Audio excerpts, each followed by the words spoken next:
Oi, gente, tudo bem? Hoje eu vou gravar para vocês um pouco de fisiologia renal, né? Vamos lá. Primeiro eu vou falar um pouco sobre qual a importância do sistema renal, né? Então a gente tem lá a produção de urina, na qual a gente vai eliminar água, eletrólitos, pequenas moléculas, né? E aí a gente tem exemplos de hormônios, ureia, antibióticos e resíduos do nosso metabolismo. E aí a gente tem algumas funções, né, mais específicas do nosso sistema renal. Então, regulação do volume do líquido extracelular e da pressão arterial, que a gente tinha visto ali em mecanismos da regulação da pressão arterial, que os rins, eles são muito importantes. Regulação da osmolaridade, ou seja, da questão dos solutos, né? Então, a gente vai ver ao decorrer que os rins, eles vão reabsorver ou eles vão excretar os solutos, e isso vai impactar na nossa osmolaridade, tá? Manutenção do equilíbrio iônico, então potencial de ação dos íons, né, que também vão sofrer alteração devido ao sistema renal. Regulação da homeostasia do pH, então quando você entra em acidose e alcalose, os rins vão atuar. Excreção de resíduos metabólicos, né? Então, eu já tinha falado, né? Por exemplo, ureia. A gente não quer ter ureia no nosso corpo. Hormônios, né? Insulina, por exemplo, ela não fica ali para sempre. Ela vai chegar uma hora que ela vai ser excretada. Realização da filtração, reabsorção e excreção, que eu vou falar um pouco mais. E produção de substâncias bioativas, que aí a gente tem de exemplo, né? Renina, que vai iniciar ali o sistema renina-angiotensina-aldosterona, que vai aumentar a nossa pressão arterial, né? A eritropoetina, que é uma molécula que ela vai lá na medula óssea e vai estimular a produção de hemácias, né? E aí um exemplo, uma pessoa que ela é fumante, ela tem muita produção de eritropoetina pelos rins, tá? Porque aí isso é todo um processo, né? Mas resumindo, o sangue de uma pessoa fumante, ela fica viscoso, né? Devido ao aumento das hemácias, que vem por conta da eritropoetina, tá bom? Isso tem uma explicação, mas isso é mais bioquímica, né? Não é fisiologia. E a vitamina D, ele vai ativar a forma ativa da vitamina D, que é o calcitriol, para regular o cálcio e o fosfato, né? E o cálcio e o fosfato, eles são regulados ali pelos rins, né? Principalmente. E aí a gente vai agora para uns conceitos, né? Então, a gente tem o primeiro conceito, que é de filtração glomerular. Vitória, o que é filtração glomerular? Então, é basicamente todo o plasma que vai passar ali na barreira de filtração, ou seja, no filtro glomerular, né? Esse plasma, depois que ele passa dessa barreira, ele vai formar o ultrafiltrado. Lembrando que substâncias grandes não vão passar, tá? Somente substâncias pequenas. E a gente ainda vai ver um pouquinho mais sobre isso. Mas já vou adiantando, por exemplo, proteínas não vão passar, células sanguíneas não vão passar, por isso que o normal não é você ter sangue na urina, né? O normal não é você ter proteína na urina. Quando tem, é por conta de alguma lesão na barreira de filtração, tá bom? Ou alguma outra lesão. Aí agora a gente vai para a reabsorção tubular, né? Então, o que acontece? Eu falei, né, que substâncias pequenas passam. Então, por exemplo, água, glicose, eles vão passar. Só que vocês, né, no caso a gente, né, nós não urinamos glicose, né? Nós não urinamos glicosúria, né? Nosso xixi, né? Nossa urina, ela não possui glicose. Por quê? Ela passa, mas devido aos túbulos renais, né? Ela vai ser reabsorvida, ou seja, a gente vai passar do túbulo de volta para os capilares. Porque o que acontece? Os nossos túbulos, né? Eles são envoltos de capilares. E aí, nesses capilares, a gente tem a passagem do túbulo de volta para a corrente sanguínea. E aí a gente vai chamar isso de reabsorção tubular, tá bom? E aí o que acontece? O nosso filtrado, a gente produz 185 litros de filtrado, né? Só que a gente não urina 185 litros. Por quê? Porque a maior parte dele vai ser reabsorvido, tá bom? E aí depois, o último conceito, que é de secreção tubular. Secreção é basicamente o seguinte: eu falei pra vocês que nós temos os capilares que vão envolver esse túbulo, e esses capilares, eles também podem secretar, ou seja, levar substâncias dos capilares para os túbulos. Então, quando a gente tem substâncias que vão do sangue para os túbulos, a gente chama isso de secreção, tá bom? E a gente tem exemplos de íons de hidrogênio, potássio e alguns medicamentos, tá bom? E aí depois a gente vai ver um pouco, né? Secreção a gente não vai abordar tanto, né? vai abordar, mas não de maneira direta, vai ser de uma maneira mais indireta, mas a gente vai ver, tá bom? E essa secreção, ela também ajuda no equilíbrio ácido-base, tá? Que a gente também vai ver daqui a pouco. Então, vamos lá. O que acontece? Vamos falar primeiro sobre a anatomia do rim. Anatomia e histologia um pouco, né? Nós possuímos 2 rins, né? O rim esquerdo e o rim direito, os ureteres, a bexiga e a uretra. Gente, tô meio gripada, então tá tenso, né? Deixa eu beber uma água, peraí. Tá. Aí, o que acontece? A gente, olhando num corte, né, mais histológico, nós vamos falar um pouco sobre como é formado os rins. Então, a gente tem uma pirâmide medular e o córtex. Na verdade, nós temos várias pirâmides, tá? E aí, o que acontece? Quando a gente pega uma pirâmide e toda a parte de cima desse córtex da pirâmide, a gente vai formar o lobo renal, tá bom? Aí, né, nessa região aqui, nós vamos ter os néfrons, tá? Os néfrons vão ficar nessa região onde depois que acontecer toda a filtração, reabsorção, a urina vai passar, né? No caso, o filtrado ou o ultrafiltrado vai passar. E aí ele vai cair aqui na pelve, aí da pelve vai para os ureteres e aí dos ureteres vai para a bexiga, tá bom? Aí, como eu falei, né, quando a gente tem uma pirâmide mais o córtex de cima, a gente vai ter um lobo renal, tá bom? Aí, de média, assim, a gente tem 15 a 20 lobos por rim, onde o fluxo sanguíneo renal que os nossos rins recebem é mais ou menos 1,25 litros por minuto, que representa 20 a 25% do débito cardíaco, que a gente também viu na matéria de matéria da P2, na verdade, né? Aí, onde desse sangue, 90% desse sangue vai para o córtex e 10% para a medula, tá bom? Todo o nosso sangue vai passar pelos rins em aproximadamente 5 minutos, né? Então, a cada 5 minutos, nosso sangue vai passar pelos rins, né? E aí, como eu tinha falado para vocês, 185 litros de ultrafiltrado são produzidos por dia. Só que a gente não urina 185 litros. Nós urinamos 1 litro a 1,5 litro. Por conta da reabsorção, nós não urinamos isso tudo, tá? Graças a Deus, né? E aí eu vou falar um pouco agora sobre a questão das artérias. Bom, isso vocês não precisam ficar se baseando tanto, porque isso é mais anatomia, né? Mas, vocês precisam focar nisso daqui, ó. Nessa última aqui. Então, como que funciona? Então, a gente vai ter lá a artéria aorta, ela vai dar a artéria renal, que vai passar no hilo renal. Da artéria renal vai dar um ramo, que vai ser as artérias segmentares, na verdade, vários ramos, né? Que vão estar nos rins, né? Depois, as artérias segmentares vão dar artérias interlobares. As artérias interlobares vão dar as artérias arqueadas, artérias interlobulares, que vão estar no córtex, né? Aqui é o local onde elas estão. E dessas interlobulares, a gente vai ter as arteríolas aferentes, que vão estar no nosso néfron, tá bom? É ela que a gente precisa entender, porque é ela que vai basicamente fazer tudo ali que a gente quer saber, tá bom? E aí aqui eu dei uma escrita, né, que é um resuminho aqui, é completo. Ainda assim, ainda é anatomia, né? Então, nós temos aqui a estrutura, né, dos rins, né? Um pouco de histologia, porque o Rômulo ama histologia. Então, aqui a arteríola aferente, que vai chegar ao sangue. E aí, esse sangue vai chegar aqui, ó, no glomérulo, vai sofrer filtração. E no final, tudo que não foi filtrado vai voltar pela arteríola eferente, tá bom? Um corpúsculo renal. O que é um corpúsculo renal? Então, ele vai ser composto pelo glomérulo e pela cápsula de Bowman, que são essas estruturas que vão fazer a nossa filtração, tá bom? Aí os podócitos, né, eles são basicamente células, né, que vão ajudar na filtração do sangue. E o que acontece?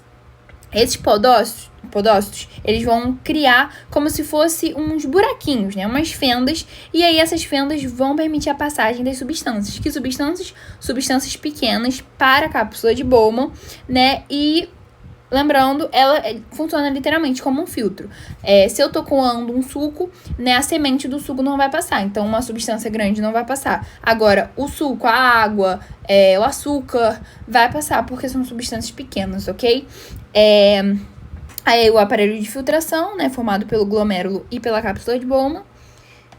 E aí, agora, né, a gente vai pro túbulo urinífero, onde ele vai formar processo filtrado glomerular e forma a urina, composto pelo túbulo contorcido proximal, alça, túbulo contorcido distal e ducto coletor. E aí vem o principal, que é o nosso néfron, onde a gente tem 2 milhões por rim, né, a nossa unidade estrutural e funcional básica do rim, né, ele é muito importante, né. Agora eu vou colocar esse vídeo aqui. Isso aqui é como funciona, né, no caso, como é a estrutura do nosso rim, como acontece a filtração, né? A gente vai ter a cápsula, aí vai chegar lá o sangue, o que for filtrado vai passar, o que não for filtrado vai voltar para a corrente sanguínea pela arteríola eferente, tá? Aí os podócitos, né, com as suas fendas, ó, dá pra ver tudo que é pequeno passando, tudo que é grande não passa.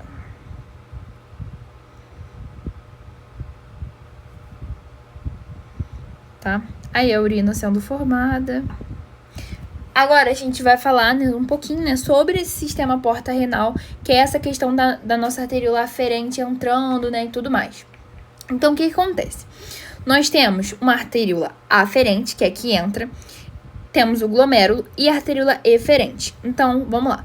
Essa arteríola aferente, ela vai chegar no glomérulo, e aí vai sofrer a filtração. Tudo que for pequeno vai filtrar e vai passar para o túbulo. Agora, se a gente tiver uma substância grande, ela vai fazer a volta e vai voltar pela arteríola eferente, tá bom? É basicamente isso. Tudo que tá escrito aqui é tipo um resumo do que eu acabei de falar, tá bom?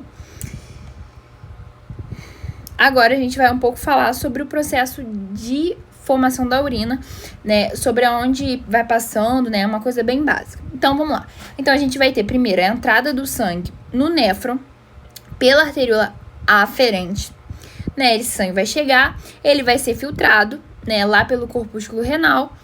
De lá, ele vai passar pela cápsula de Bowman, pelos podócitos e vai formar o ultrafiltrado. Vai chover. Quando ele formar o ultrafiltrado, ele vai passar para o túbulo contorcido proximal. De lá, alça de Henle, túbulo contorcido distal, ducto coletor. Aí os ductos coletores, eles vão drenar todo esse filtrado nas papilas renais. Aí, passou das papilas renais, vai passar pelos cálices menores. Depois vão se juntar para formar os cálices maiores. E depois, a junção desses cálices vai formar a pelve renal, que da pelve vai pro ureter e de lá vai pra bexiga, tá bom? Mas é basicamente isso daqui. Então, chegou, passou, túbulo proximal, alça, distal, ducto coletor, tá bom? Aí, esse aqui é uma fórmula que a gente vai falar um pouco sobre, né? Mas é basicamente sobre esse conceito que eu falei. Então, pra gente saber quanto de urina tá sendo excretada, né? Ou no caso, quanto de soluto que a gente tá querendo saber, a gente precisa fazer uma conta, né? Que é a quantidade filtrada, menos quantidade reabsorvida, mais a quantidade secretada, tá? Por exemplo, quero saber quanto de glicose, quero saber quanto de sódio, exemplo, tá? E aí, vamos lá. O que pode acontecer com uma molécula que tá dentro do nosso sangue? Então, nós temos 3 opções. Essa molécula, ela pode ser, eu vou chamar essa substância de substância X, né? Onde ela vai ser totalmente excretada. Então, por exemplo, a substância foi filtrada no glomérulo. Vou até fazer um desenho aqui. Aí finge. Pior que eu não vou saber desenhar. Finge que aqui já é bexiga. Tá? Aí tá bom. Substância passou aqui pela arteríola aferente, filtrou aqui no glomérulo. Aí, o que acontece? Lembra que eu falei pra vocês que as substâncias elas podem ser reabsorvidas e secretadas? Então, essa substância X, ela não vai ser nem reabsorvida, nem secretada. Então, por exemplo, vai chegar no sangue 100% dessa substância. No caso, vai chegar pelo sangue para ir para o ultrafiltrado. 100% dessa substância vai ser excretada. Por exemplo, a creatinina. A creatinina ela é um ótimo marcador renal. Por conta disso, por conta dela ser totalmente excretada. Então, ela chega... Tá chovendo, não sei se vai fazer muito barulho, né? Então, ela chega, é filtrada. E aí, ela passa direto pelos túbulos. Ela é totalmente excretada na urina, tá? E aí, isso vai ocorrer para eliminar os resíduos e as substâncias desnecessárias ou tóxicas no nosso organismo. Agora, a substância Y é uma substância parcialmente excretada. Então, por exemplo, essa substância, ela vai passar, né, pelo glomérulo, vai ser filtrada e aí vai fazer parte do ultrafiltrado. Nisso que ela fez parte do ultrafiltrado, ela vai passar pelos túbulos. Só que ela vai ser reabsorvida, uma parte dela. Nisso que uma parte dela vai ser reabsorvida, o restante vai ser excretado na urina. É como se, por exemplo, vou pegar ali o sódio. Sódio, ele chegou como 100% ali no filtrado. Ao longo da passagem dele pelo néfron, ele vai, né, um exemplo, tá?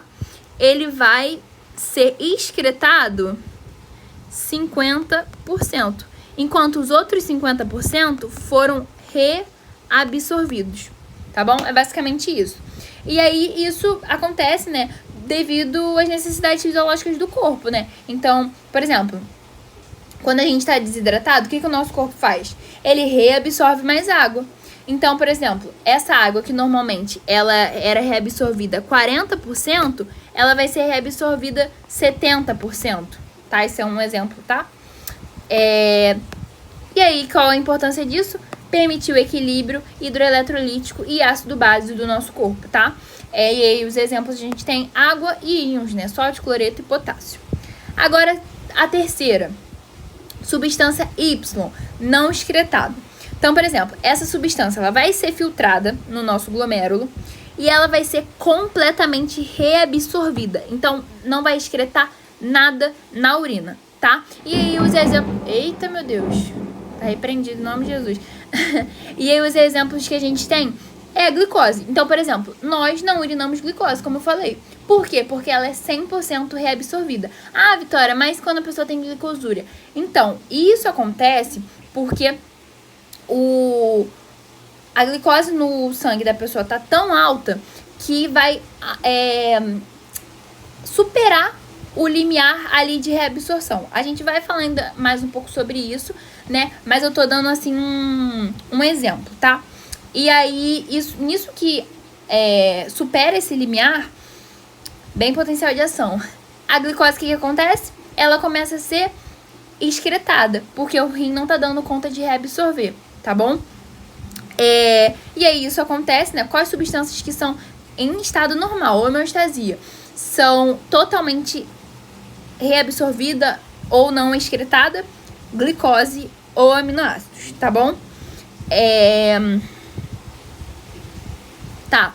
Agora a gente vai falar um pouco sobre fatores que vão determinar a filtração glomerular. Então, nós vamos ter dois fatores. Então, permeabilidade seletiva e pressões efetivas de filtração. Então, primeiro, permeabilidade seletiva. Eu falei para vocês no início que substâncias pequenas passam na barreira, mas substâncias grandes não passam. Então, como que acontece isso? A nossa barreira ela é bem seletiva. Então, ela basicamente decide o que vai passar ou não vai passar. É igual a barreira de filtração da membrana plasmática. Tá, Vitória, então se é igual, como é formada essa barreira? Ela é formada, primeiro, por um endotélio capilar fenestrado. Esse endotélio, ele vai permitir a passagem de moléculas pequenas, ou seja, águas, íons, glicose e ureia. Ele também vai impedir a passagem de células sanguíneas, porque são grandes, e também vai impedir a passagem de moléculas maiores que 3,5 nanômetros. Segundo componente dessa barreira, lâmina basal. Então, a gente vai ter uma lâmina basal que ela é espessa, que ela vai servir como se fosse um filtro físico e químico. E aí, ele vai restringir também moléculas que são muito grandes e que tem um tamanho maior que 3,5 nanômetros. E uma coisa muito legal é que, por exemplo, outra coisa que também vai determinar a permeabilidade seletiva dessa barreira é a questão da carga. Então, por exemplo, essa lâmina basal, ela tem uma carga negativa. Negativo com negativo não dá certo. Então, o que vai acontecer? Moléculas que vão ser negativas, ela vai repelir. Ou seja, ela não vai aceitar.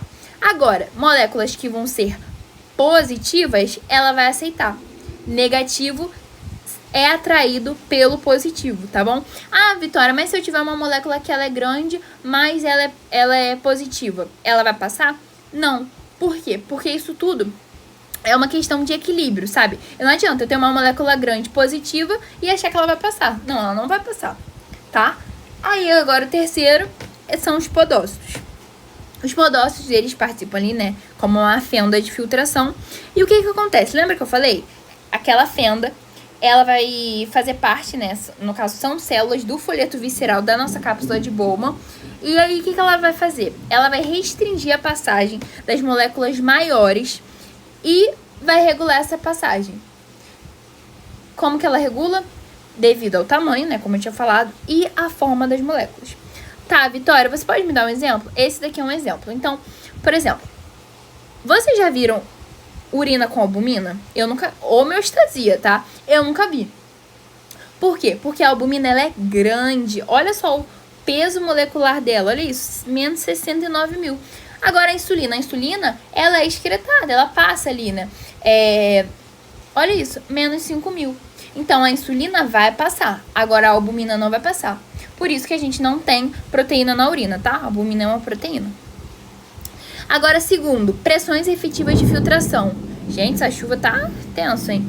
Então, eu falei pra vocês que o tamanho, né, a carga e a forma dessa molécula, ela vai determinar a filtração glomerular. Agora, tem outra coisa que também vai alterar isso, que são as pressões. Tá, Vitória? Pressões, a gente sempre fica falando de pressões, como assim? Quando a gente... essas pressões são resultados do equilíbrio das pressões de Starling entre o glomérulo e o espaço da cápsula de Bowman. Tá, como assim? Nós vamos ter 3 pressões envolvidas nessa passagem de moléculas. Porque eu falei pra vocês, eu tenho lá a cápsula de Bowman e a arteriola aferente e a eferente. Essa arteriola aferente, ela tem uma pressão. E não só ela. Então, a gente... essa arteriola, as proteínas... Então, nós temos várias pressões atuando ali nessa barreira aqui de filtração. Porque é só você pensar. Não sei se vocês já pegaram um filtro e tentaram coar um suco. Tô coando lá meu suco. Se eu pegar e deixar coar normalmente, vai demorar um pouco. Agora, se eu pegar uma colher... Ou então pegar, sei lá... uma colher, pode ser. Uma colher e apertar esse coador, o que vai acontecer? O suco vai passar mais fácil, né? Vai passar mais rápido. Por quê? Porque eu estou aplicando uma pressão. Essa pressão, ela tá a favor da filtração. Mas tem algumas pressões que não são a favor da filtração. E a gente vai mostrar aqui. Então, primeiro, a única pressão que vai favorecer a filtração é a pressão exercida pelo sangue nos capilares. É literalmente esse exemplo da colher. Então, eu tenho lá o meu capilar passando lá o sangue. Lembra que eu falei pra vocês que a pressão hidrostática a gente pode associar um pouco com a pressão arterial? Na verdade, não só associar, como associar realmente, né? E aí, o que acontece? A gente tem aqui o capilar e ele vai passar sangue. Esse sangue, ele vai estar como se fosse, tipo... Não, quero sair, ele vai estar querendo ser liberado. E isso vai exercer uma pressão. Porque lembra, a nossa pressão arterial. Por isso que os rins, eles conseguem sentir a pressão. Porque eles recebem muita pressão. Por conta da pressão hidrostática glomerular. Então, é a pressão exercida pelo sangue nos capilares, tá bom? E vai favorecer a filtração. Agora, eu vou falar de 2 pressões que vão se opor a essa filtração. Deixa eu beber uma água. que acontece? Nós temos primeiro a pressão hidrostática capsular, tá, Vitória? Que pressão é essa? Lembra que eu falei pra vocês que o processo de filtração é um processo contínuo, então ele vai acontecendo. Aí você pensa comigo, eu tenho aqui um sangue, de novo esse desenho, né? Que chatice, né, Vitória? Então eu tenho aqui um sangue que vou fazer esse de rosa. Esse sangue aqui, ele já foi filtrado. Ele já foi filtrado. Exatamente esse sangue, ele vai fazer uma pressão contra o sangue que tá chegando aqui. Literalmente, é uma pressão contra. Então, o líquido que já foi filtrado tá empurrando o líquido que quer ser filtrado para trás. Ou seja, isso vai dificultar que esse líquido, no caso, que esse sangue da frente, que quer entrar, seja filtrado, tá? Então, por isso que essa pressão vai se opor à filtração. Vitória, ainda não entendi. Me dá outro exemplo. Então, por exemplo, eu tenho lá um tubo cheio de água, né? Ou um copo, né? Pode ser um copo. Na verdade, eu tenho um copo. E eu coloco água nesse copo. Nisso que eu coloquei água nesse copo, se eu pegar uma torneira e tentar colocar mais água nesse copo, o que vai acontecer? Ele vai transbordar. E eu não vou conseguir colocar essa água da torneira dentro do copo, porque eu já tenho água nesse copo, ele já tá cheio. Como que eu vou botar mais água dentro de um copo que já tá cheio? Sabe? Isso vai me opor. Ou seja, eu vou ter uma força que vai se opor a essa entrada de mais água, tá? E é exatamente isso. Agora, a terceira é a pressão oncote glomerular. Lembra que eu falei pra vocês, ainda nesse belo desenho, né? Chega aqui pela arteríola aferente o sangue. Esse sangue tá com proteína, tá com moléculas, né? Etc, etc. Algumas moléculas vão ser filtradas e outras, vão voltar pela arteríola eferente. Aí lembra que eu falei pra vocês que água, né, líquidos, eles se atraem pela pressão osmótica. Aí você pensa comigo. Eu passei aqui, essa parte aqui da minha arteríola eferente vai estar cheia de proteína, porque ela não passou. Se essa parte aqui tá cheia de proteína porque ela não passou, o que ela vai fazer? Essa parte aqui vai tentar puxar todo esse sangue que tá bem aqui e vai se opor à filtração, porque eu vou estar fazendo uma força contrária, tá vendo? Então, todas essas proteínas que estão aqui vão puxar esse sangue pro sentido contrário da filtração, ou seja, se opondo à filtração, tá bom? Aí isso daqui é um pouco da fórmula, né? Então, essa é a fórmula da filtração glomerular, tá? Então, se a gente tiver uma filtração glomerular positiva, vai favorecer a filtração. Se for negativa, impede a filtração. E lembrando, sempre levando em conta essas pressões, tá? E aí, essa taxa de filtração glomerular, ela é variável, né? Mas a taxa de filtração média é de 125 ml por minuto, ok? Aí os nossos rins vão filtrar todo o volume plasmático 60 vezes por dia ou 2,5 vezes a cada hora, ok? Aí agora a gente vai falar um pouco, né? O que acontece? Os nossos rins, eles conseguem regular algumas pressões, né? A partir da vasoconstrição e vasodilatação. Então, o que acontece? Normalmente, o meu fluxo de sangue chega pela arteríola aferente, passa pelo glomérulo... Eita, gente, que trovoada. Deixa eu até fechar a cortina aqui. Passa pelo glomérulo e aí, desse glomérulo, vai para a arteríola eferente, tá? Isso é o normal. Mas, se por algum acaso a minha taxa de filtração glomerular estiver muito baixa, né? Por exemplo, minha pressão tá baixa, pressão arterial tá baixa. Isso quer dizer que a minha taxa de filtração glomerular também vai estar baixa. Mas o meu rim fala assim, pô, cara, tô filtrando muito pouco, preciso filtrar mais. Como que ele faz para filtrar mais? Então, ele vai fazer vasoconstrição da arteríola eferente, tá bom? Então, essa arteríola eferente vai fazer vasoconstrição e ela vai começar, a apertar aqui. apertou aqui. Nisso que ela apertou aqui, o sangue vai passar pela arteríola aferente e vai, ó, ficar aqui acumulando. Aí você pensa que, pô, esse sangue tá acumulando, acumulando, acumulando. Ele tenta passar pra cá, ele não consegue. Ele fica preso. E aí você pensa, se tá preso aqui, a pressão vai aumentar pra onde, ó? Pra cá, em direção ao túbulo. Nisso que a pressão vai aumentar em direção ao túbulo, lembra da colher? A colher vai estar apertando aqui. A colher vai estar apertando aqui e aí vai fazer o quê? O sangue vai passar. O sangue, né, as moléculas, né, vão passar pela barreira de filtração, né? Nisso que vai passar, eu aumento a taxa de filtração glomerular, ok? Agora, se acontecer o contrário, se eu estiver com uma taxa de filtração glomerular muito alta, minha taxa de filtração glomerular está muito alta, eu preciso fazer alguma coisa para poder filtrar menos. O que eu vou fazer? Eu vou fazer vasoconstrição na arteríola aferente.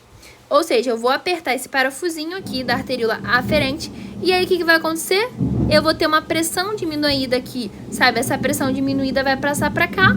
E aí, nisso que eu tô com pouca pressão, tô com pouco fluxo, não sei o que lá. Ó, todo o sangue, todas as moléculas que querem passar na barreira, elas vão vir calmas, sabe? Elas não vão ter pressa, porque esse é o meu objetivo. Então, eu diminuo a pressão e diminuo a taxa de filtração glomerular, ok? E aí, eu esqueci de falar, né? Lembrando sempre que quando eu faço vasoconstrição, eu aumento a resistência vascular periférica. No caso aqui, não vamos chamar de resistência vascular periférica, vamos chamar de resistência na arteríola aferente. E aí, aqui é a mesma coisa, resistência aumentada na arteríola eferente. E é isso. Deixa eu ver se tem mais alguma coisa que eu te falar. Eu tinha alguma coisa pra falar, mas eu acho que eu esqueci. Tá. Eu lembrei. E lembrando, gente, resistência. O que é resistência? Dificuldade que o sangue tem de passar no vaso. Então, se eu aperto isso daqui, ó, eu tô aumentando a resistência. Ou seja, eu tô aumentando a dificuldade que o meu sangue tem de passar aqui, ó. Se eu tô aumentando a dificuldade, o sangue vai passar menos aqui, vai passar com menos pressão, menos força, e aí eu vou diminuir a taxa de filtração glomerular, ok? Ah, Vitória, tá bom, mas quem que faz isso tudo? Então, nós temos moléculas que vão fazer isso. Moléculas que vão fazer vasoconstrição e vasodilatação, tá? Tem aqui a lista, né, dessas moléculas, tá? E elas que vão elas que vão dar um efeito ali na filtração glomerular, tá bom?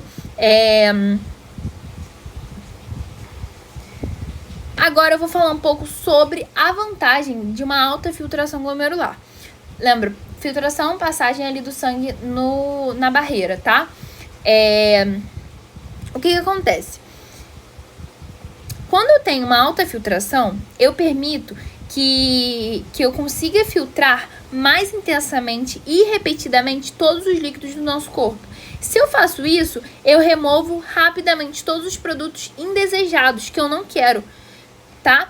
E aí, nisso que eles vão ser eliminados, eu fico mais saudável, né? Então, isso é uma coisa boa, ok? E aí agora, né, o que acontece? Nós temos, eu vou falar, assim como nós temos mecanismos de regulação da pressão arterial, nós também temos mecanismos de autorregulação renal, tá? Então, vamos começar primeiro pelo mecanismo miogênico. Nós temos lá, né, uma arteríola aferente, essa arteríola aferente vai chegar, e aí esse mecanismo miogênico, que no caso é o mesanjo, vai detectar alteração na pressão arterial. Ele literalmente, ele vai ficar ali aferindo essa pressão. Nisso que ele vai ficar ali aferindo, ele vai tentar regular. Como que ele vai tentar regular? Lembra que eu falei pra vocês que tudo no nosso corpo que for em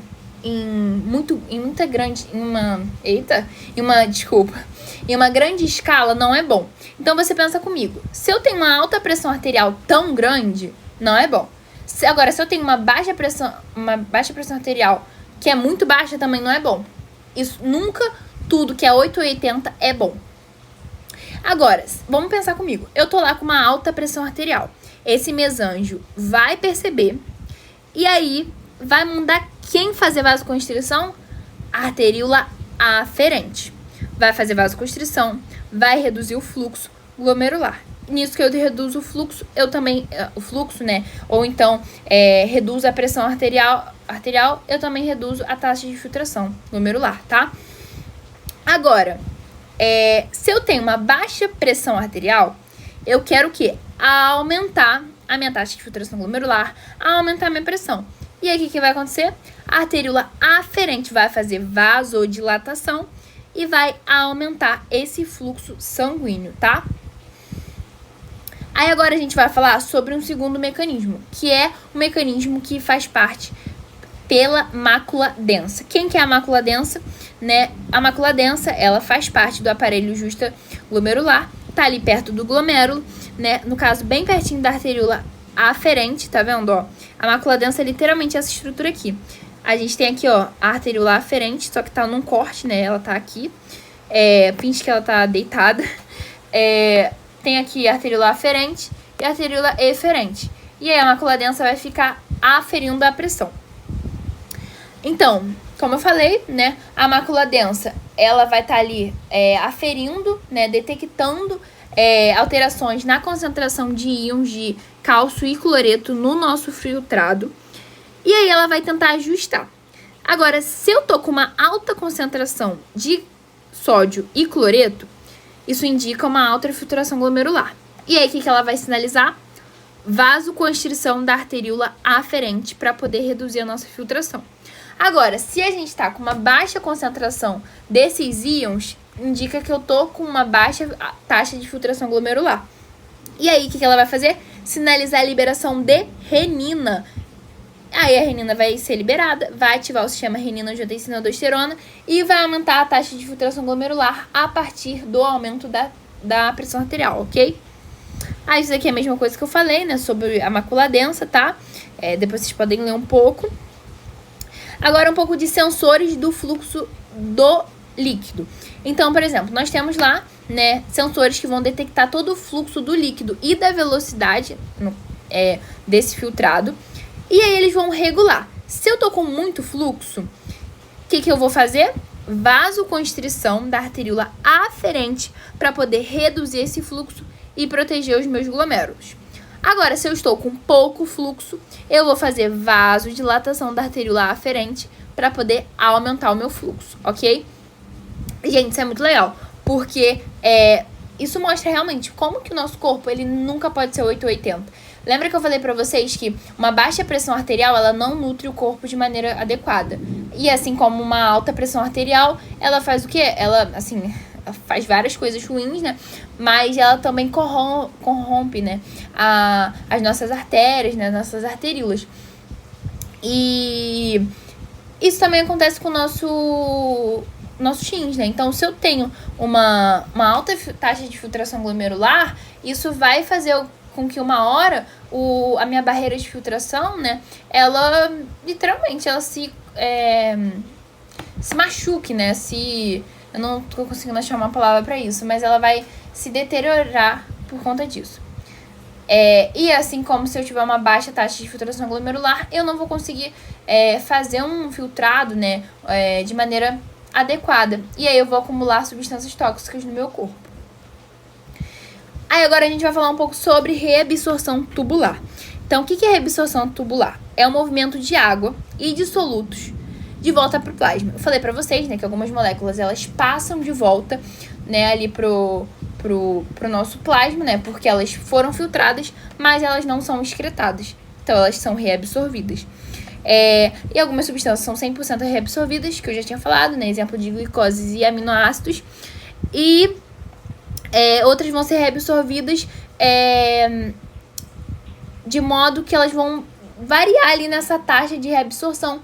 Por quê? Porque devido a mecanismos, por exemplo, equilíbrio ácido-base. Eu não vou sempre excretar a mesma quantidade de bicarbonato, hidrogênio. Por quê? Porque são momentos que o nosso corpo precisa de mais excreção e momentos que o nosso corpo precisa de mais reabsorção, ok? Aí aqui é uma fotinha da reabsorção, né? Então tá passando aqui túbulo... Ai, calma aí que minha caneta deu ruim. Do túbulo para o sangue, ok? E aí, o que acontece? Vitória, qual que é o transporte que é utilizado nessa passagem? Então, é utilizado transporte passivo, tá? Por diferença de concentração. Como assim, Vitória? Vamos entender. Primeiramente, o que é transporte ativo? O que é transporte passivo? Que eu já esqueci isso tudo. Quando eu tenho filtração, que é aquilo que a gente tinha falado da cápsula de Bowman, da barreira de filtração e tudo mais, nós teremos transporte passivo, que é basicamente diferença de concentração, que é do mais para o menos concentrado, tá? Então, eu tenho lá na minha cápsula, e aí ela vai passar, literalmente, do mais para o menos para ser filtrada, normalmente, tá? Agora, para fazer reabsorção e secreção, eu vou ter transporte ativo. O que é transporte ativo? Aquele que vai gastar energia. E a gente tem vários tipos de transporte ativo, né? Ativo primário e secundário. Se for primário, é a própria molécula que vai gastar energia. Agora, se for secundário, ela vai gastar energia de outra molécula, tá? E aí é muito legal porque o principal agente que a gente tem ali de transporte ativo secundário é o sódio. Então, a maioria das moléculas, a gente vai ver, elas que vão gastar a energia do sódio, sabe? Então, lembra, eu tenho uma porta. Como que funciona o transporte ativo secundário? Tem aqui uma porta. Peraí, deixa eu ver como é que eu vou desenhar isso aqui. Eu tenho aqui uma porta. O sódio vai abrir a porta. Nisso que o sódio vai abrir a porta, vai vir outra molécula, vou dar o exemplo da glicose, e vai aproveitar que o sódio abriu a porta e vai passar também. E ela não vai gastar energia. Quem vai gastar energia vai ser quem? O sódio, tá? Isso é um exemplo, tá? Mas a gente vai ver como que acontece cada reabsorção. Agora eu vou mostrar pra vocês sobre como que funciona, por que o sódio é o principal, quem que ele leva, isso tudo. Então vamos lá. O sódio, né, ele vai estar em maior concentração. Primeiro deixa eu apresentar aqui as estruturas. A gente vai ter aqui o lúmen... Ai, peraí, nessa caneta não. O lúmen tubular, né, com aqui os íons que passaram ali, né, que estão fazendo parte ali do ultrafiltrado. Esse aqui é o epitélio tubular, literalmente, esse aqui é a célula ali do túbulo. E aqui é o líquido extracelular, que a gente também pode considerar ali como o sangue, né, porque isso dali vai pro sangue, tá? Então, como que funciona? Primeiro, o sódio ele vai estar em maior concentração no lúmen tubular. Aí, o que vai acontecer? Ele vai entrar na célula por transporte passivo. Aí, ele vai ficar aqui na célula, muito bem, muito planíssimo, né? Lembra, passivo não tem gás de energia. Só que para sair da célula, ele vai utilizar quem? Bomba de sódio e potássio. Aí, a bomba de sódio e potássio vai lá gastar energia e vai transportar esse sódio daqui para cá. Aí, tá bom. Aí, primeira coisa, a gente vai ter sódio aqui. Tá, tamo com sódio aqui. Só que aí, nisso que o sódio ele passou pra cá, ele criou um gradiente eletroquímico que vai favorecer a movimentação de quem, ó? De ânions, ou seja, cargas negativas, que vão do lúmen tubular para o líquido extracelular, tá? Isso tudo para quê? Para poder equilibrar as cargas, porque, ó, o sódio, ele é positivo e esses ânions são negativos. Então, esses ânions vão precisar o quê? Equilibrar essa carga. E aí, eles vão vir aqui. Vou botar aqui um símbolozinho de menos para representar eles. Tá, Vitória. Passou sódio, passou ânions. Depois disso tudo, depois de passar esses dois, o que vai acontecer aqui no líquido extracelular? Eu vou aumentar quem? A osmolaridade. O que é osmolaridade? Soluto. Vou aumentar os solutos dali. Nisso que eu aumento os solutos daqui, quem é que ama um soluto? Quem que ama soluto? Água. Aí a água vai falar, soluto? Vou dentro ali desse soluto. Aí ela vai passar, ó, vai seguir o soluto. E aí, nisso, ela vai do lúmen tubular até o líquido extracelular, ok? Aí, a gente agora vai ter aqui H2O, água. Aí, tá. Nisso que a água foi reabsorvida, né? A água passou. Nós teremos uma quantidade, né? Uma concentração de solutos aqui, né? Esses solutos que ainda não foram reabsorvidos, aumentando. Por quê? Porque lembra comigo, pô, osmolaridade eu posso pensar nela como um equilíbrio ali entre soluto e solvente. Se o meu solvente, que é a água, que é o líquido, passou toda pra cá, agora eu só tenho o soluto. É igual eu pegar um copo com sal. Eu peguei esse copo com sal, tirei toda a água desse copo com sal. O que vai ficar ali? Só sal. Ou seja, a minha osmolaridade ali vai estar muito alta, porque eu não tenho água, só tenho sal. Ou seja, eu só tenho soluto. Aí tá bom. Fui. Aumentei a osmolaridade daqui. Aí, como sempre, isso vai favorecer, vai criar um gradiente químico que vai o quê? Fazer difusão simples ou facilitada para ser reabsorvido. E aí, devido a isso, eles vão passar, ó, pro líquido extracelular, tá bom? Aí eles vão passar, vou escrever aqui solutos. E aí eles vão ser reabsorvidos. Tá vendo que é todo um processo? Então, primeiro água, ânions, H2O, solutos, tudo isso sendo reabsorvido, tá? Agora, eu vou mostrar pra vocês, né, um pouco sobre como funciona, né, esse transporte do sódio no túbulo proximal através de transporte ativo, tá? Porque eu falei pra vocês que o sódio, ele vai passar. Mas como que acontece isso? Então, como eu falei, né, no lúmen tubular, o sódio vai estar em alta concentração. Aí, isso faz com que esse sódio ele vá do mais para o menos. E aí, passe aqui para a célula. Nisso que ele passou aqui para a célula, ele precisa ir de volta para o líquido intersticial, ou seja, ir para a corrente sanguínea, que esse que é o objetivo. Quem que ele vai usar? Bomba de sódio e potássio. Bomba de sódio e potássio vai entrar com sódio, né? No caso, entrar no capilar, no líquido intersticial, e entrar com potássio para dentro, tá? Isso tudo vai consumir ATP. E aí eu vou ter o quê? Aumento do sódio, tá? Isso é só uma relembrando mesmo, sabe? Nem sei porque eu coloquei isso aqui. Mas é isso, gente.